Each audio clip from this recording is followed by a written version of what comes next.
ओह भगवान के तोहके बनवले बाड़े कौन माटी सान के। दिल में मोहब्बत जगा दिहला राजा, आपन दीवानी बना लिहला राजा। रुपवा के हमरे बड़ाई तुका के चार चांदे पे लगा दिहला राजा।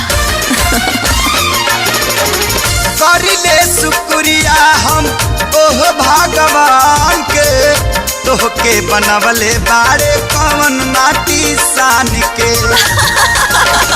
हो रूप ऐसन बुझाला देखी सूरज ला जाला, रूप ऐसन बुझाला देखी सूरज ला जाला।